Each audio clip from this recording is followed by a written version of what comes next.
धनावडे दादा, ते पण स्वतः आहेत. ते आपल्या बकासुराच्या मागे खंबीर असतात आणि प्रत्येक नंदीच्या मागे असतात. एक दिलदार व्यक्तिमत्व आणि खूप कष्टातून ते इथपर्यंत आलेले आहेत. दादा काय बोलाल? आज जो पण इकडे आहे तो याचा आशीर्वाद आहे.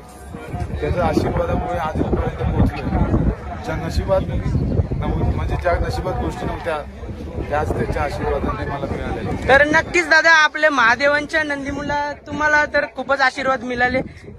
कधीपासून दादा तुम्हाला म्हणजे आपला देव बकासुराचा फॅन असं मानायला लागले तुम्ही?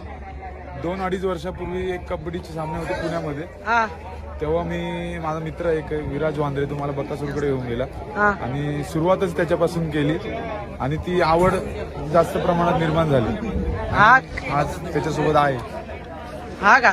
तर दादा तुम्हाला असं जास्तीत जास्त मी तुमचे व्हिडिओ बघतो बकासुरासोबत, मथुर सोबत आणि इतर नंदी सोबत. जास्तीत जास्त तुमचे व्हिडिओ नंदींच्या सोबतच असतात. दुसऱ्या कोणत्या क्षेत्रात आहेत का तुम्ही? हो नक्कीच, मी कबड्डी क्षेत्रात आहे.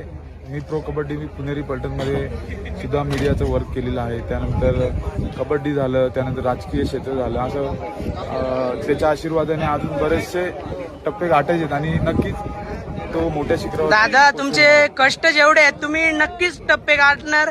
तर दादा काय बोलाल म्हणजे तुमचं म्हणजे शैक्षणिक क्षेत्र म्हणजे कोणता होता? मी BMM केलं मास मीडिया. मी ह्याच फील्डमध्ये होतो. व्हिडिओ शूटिंग, फोटो शूटिंगची आवड होती. लग्नाचे वेडिंग फोटोग्राफी करतो. त्यानंतर माझा कल्याणमध्ये फोटो स्टुडिओ आहे. नक्कीच तुम्ही तिथे व्हिजिट. कल्याणमध्ये आता मी सुद्धा दादा कल्याण मधलाच आहे. तू कल्याण तर कुठे आहे तुमचा स्टुडिओ?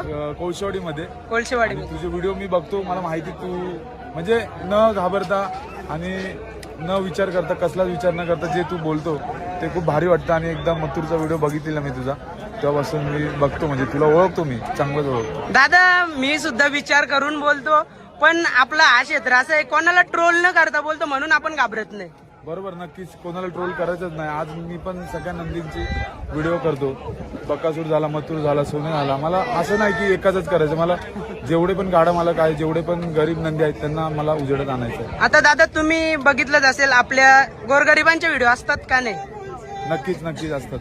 तर मित्रांनो गोरगरिबांचे तर व्हिडिओ असतातच,